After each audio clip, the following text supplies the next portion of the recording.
നമസ്കാരം. വയനാട് ചൂരൽമല ഉരുൾപൊട്ടൽ ദുരന്തബാധിതരുടെ പുനരധിവാസത്തിനായി ടൗൺഷിപ്പ് നിർമ്മിക്കാനായി സർക്കാർ കണ്ടെത്തിയ എസ്റ്റേറ്റ് ഭൂമികൾ ഏറ്റെടുക്കാമെന്ന് ഹൈക്കോടതി. എസ്റ്റേറ്റ് ഭൂമികൾ ഏറ്റെടുക്കുന്നതിനെതിരെ ഉടമകൾ നൽകിയ ഹർജി ഹൈക്കോടതി തള്ളി. ഇത് സർക്കാരിന് ആശ്വാസമാകുന്നതും ദുരന്തബാധിതർക്ക് പ്രതീക്ഷയേകുന്നതുമാണ്. അതിസുപ്രധാനമായ വിധിയാണ് ഹൈക്കോടതി പുറത്തിറക്കിയത്.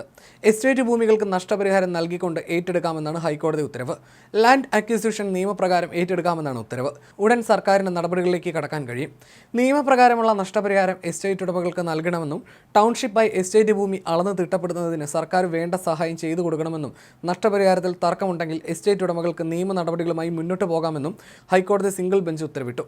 എസ്റ്റേറ്റ് ഏറ്റെടുക്കുന്നതിനെതിരെ ഹാരിസൺ മലയാളം ലിമിറ്റഡ് എൽസ്റ്റണുമാണ് ഹൈക്കോടതിയെ സമീപിച്ചിരുന്നത്.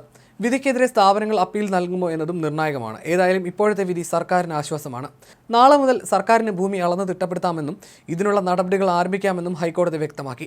ടൗൺഷിപ്പിന്റെ ഗുണഭോക്താക്കളെ കണ്ടെത്തുന്നതിനായി സർക്കാർ ആദ്യഘട്ടത്തിൽ പുറത്തിറക്കിയ കരട് പട്ടികയ്ക്കെതിരെ വ്യാപക പരാതി നിലനിൽക്കുന്നുണ്ട്. ഹൈക്കോടതി ഉത്തരവോടെ തുടർ നടപടികൾ വേഗത്തിലാകുമെന്ന പ്രതീക്ഷയിലാണ് ദുരന്തബാധിതർ. ചൂരൽമല പുനരധിവാസം ചർച്ച ചെയ്യാനുള്ള മന്ത്രിസഭാ യോഗം ജനുവരി 1 ചേരുന്നുണ്ട്. MD വാസുദേവൻ നായരുടെ മരണത്തെ തുടർന്നാണ് ഇന്ന് ചേരാനിരുന്ന മന്ത്രിസഭാ യോഗം മാറ്റിവെച്ചത്. മുണ്ടക്കൈ പുനരധിവാസ പദ്ധതിക്ക് മന്ത്രിസഭ അംഗീകാരം നൽകും. പുനരധിവാസ പ്രവർത്തനങ്ങൾക്ക് മേൽനോട്ടം വഹിക്കാൻ പ്രത്യേക സമിതി രൂപീകരിക്കുന്ന സുപ്രധാന തീരുമാനവും മന്ത്രിസഭാ യോഗത്തിൽ കൈക്കൊള്ളും.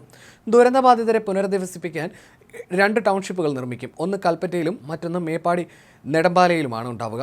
2 ടൗൺഷിപ്പുകളും ഒറ്റഘട്ടമായി പൂർത്തിയാക്കും. 1000 സ്ക്വയർ ഫീറ്റുള്ള ഒറ്റനില വീടുകളാണ് ദുരന്തബാധിതർക്കായി നിർമ്മിക്കുക.